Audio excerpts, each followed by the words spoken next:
The goal of this video is to help you to be able to identify polygons. Now, first and foremost, you need to understand what a polygon is before we start identifying the different types. So what exactly is a polygon? Well, a polygon is a closed figure formed by a finite number of coplanar sides. What do I mean by this? Well, first of all, the first question you would ask yourself is it closed? And the answer is yes. Something that's open would look more like that. That's not a polygon. No, no. But the shape here is because it's closed, and because, secondly, we can count the number of sides. So closed with a finite number of sides. So we can count clearly, it's 1, 2, 3 sides. So this is in fact a polygon. Alright, so now we can start looking at different types of polygons. So polygons can either be regular or not regular. So let's just call it irregular. So for a polygon to be regular, it has to satisfy 3 criteria. So the 3 criteria are as follows. For a regular polygon, it needs to be convex. And what do I mean by convex? Well, bringing back our good old triangle here, if I have a triangle and it is, each side is extended in either direction, so I'm just extending the sides here, I'm extending the bottom now.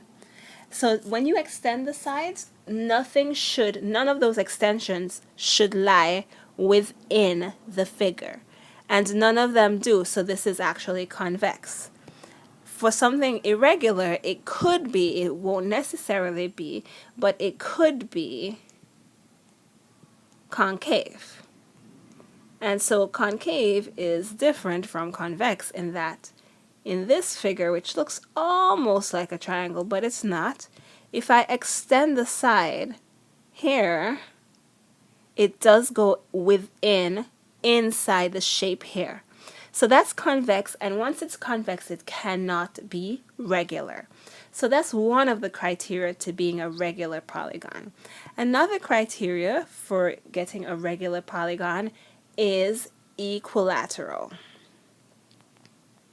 As you may have heard that word equilateral before, it just means all sides are equal. All sides are equal. For equilateral, all sides are equal. Or, well, and the third criteria for a regular polygon is that it has to be equiangular. So equiangular, I know I said that really strangely, but equiangular means that all the angles within the polygon, so in this case, all of the angles have to be equal. For equilateral, all of the sides would be equal. So once you have an equilateral, equiangular, convex polygon, it is said to be regular. If it does not, one second, if it doesn't satisfy all 3 of those criteria, then it would be irregular. All right. So that's whether or not the polygon is regular or irregular. We can also talk about the specific names based on the number of sides of the polygon. So let's do that. Okay, so on this page, I'm not going to worry about whether or not it's regular or irregular. I'm just going to worry about the number of sides. So can we close a shape with 1 side? Absolutely not. How about 2 sides? Can we close a shape with 2 sides? Like that? No, we can't. But can we close a shape with 3 sides? Yes, we can. You just saw it happen many times. And that shape happens to be called a triangle. It has 1 side, and it looks like this. You've seen triangles many, many times, so I'm going to keep going. All right. The next shape will have, oh, look at that, I said 2 sides. A triangle absolutely doesn't have 2 sides. It has 3 sides. All right. So the next shape has 4 sides. 4 sides is a quadrilateral. That's the general name for a 4-sided shape. And you can see quad, and lateral for 4 sides. That could be a square, it could be a rectangle, it could be a parallelogram, it could be a rhombus. All kinds of 4-sided figures are out there, but I'll just draw some strange irregular shape there. That's my quadrilateral. All right, next we have 5 sides, and 5 sides is a pentagon. So a pentagon, we can draw it, you know, the easiest pentagon to draw looks kind of like a house. All right, so that's my 5-sided figure. All right, one more side here gets up to 6, and we have ourselves a hexagon. And my hexagon looks a little something like this. Let's double check. Yep, that's 6 sides, and that's a hexagon. And I could keep going. 7-sided figure is called a heptagon. And then it gets harder to draw, but I'm going to try because I really want you to see all the good stuff I have for you here. Let's see, did I do it correctly? Let's count.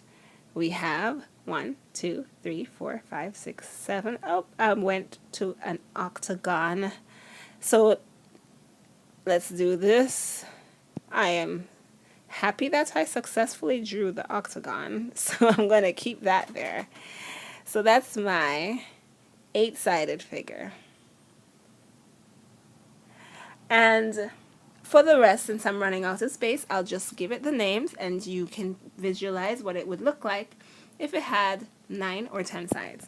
So my 9-sided figure is called a nonagon, and that was really hard for me to say. So it's called a nonagon, and I did it twice. All right, so that's our 9-sided figure. And finally, and I'll just stick this in here, our 10-sided figure is called a decagon. Decagon, which has 10 sides. All right, so now just recap here. Triangle with 3 sides, quadrilateral with 4 sides, pentagon with 5 sides, hexagon 6 sides, heptagon 7 sides, octagon 8 sides, nonagon, did it, 9 sides, and we have our decagon over here with 10 sides. Now, as far as whether or not they have to be regular, they don't. They can be irregular if you want. They're actually much easier to draw. Once they're irregular, you don't have to worry about if they're concave, convex, you just make those sides fit. All right, so that's it for now.